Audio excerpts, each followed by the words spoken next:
go ahead, man, whenever you're ready. Hi, Ms. Scott. I'm sorry you gotta be here for this today, but I'm happy to hear from you. 2 Corinthians 1, 9 through 10. This happened that we might not rely on ourselves, but on God, who raises the dead. He has delivered us, and he will deliver us again. On him we have set our hope that he will continue to deliver us. 5 years, 1 month, 12 days. My family and I have been waiting for justice. 5 years, 1 month, and 12 days. March 15th, 2018 is a day that my family and I will never forget. It is the day that changed us forever. The day that the head of our family was taken away from us in a senseless act of selfishness. Now, my mom lives without her husband, my siblings and I live without our father, my children without their grandfather, my aunt and uncle without their brother, my cousins without their uncle, and my community without a leader. My father was a man that lived the words, "May the work I've done speak for me."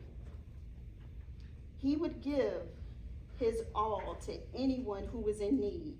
He gave even when he didn't necessarily have it to give. There are no words that I can say that even scratch the surface of the void that is left from his absence. For a long time, I've harbored a great deal of anger and hatred. I couldn't understand why. Why my dad? Why did God allow this to happen to my family? Only through my mom's prayers, her continued and fervent prayers, was I able to remember whose I was and that he will never put more on us than we can bear. God's deepest life message will come out in our deepest pain. He wants to show the world something real and authentic, not people who are perfect or have it all together. He wants us as believers to show patience in our pain. He wants us to show others how to walk faithfully in suffering. The pain of the offense never lasts as long as the misery of living with unforgiveness in our hearts. Forgiving brings healing and restores joy. I was reminded that the same grace God extends to us daily leaves no room for me to refuse to extend that same grace to the one who has hurt me. Luke 6:37, forgive and you shall be forgiven.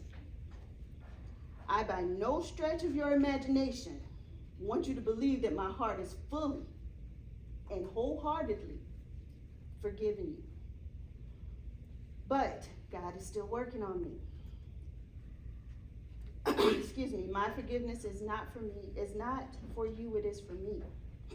It allows me to let go and allow the justice system to deal with you in lieu of me wanting to do it myself. God's fatherly heart wants us to abide and confide in him. If he must use trouble to bring us to him, he loves us enough to allow it. It is when we turn to him in our troubles that we realize that he is our refuge and our strength, always ready to help in times of trouble. Psalm 46:1. I leave you with this. God's correction is for your good, even when it comes with pain. Hebrews 12:7 says, let God train you, for he is doing what any loving father would do for his children.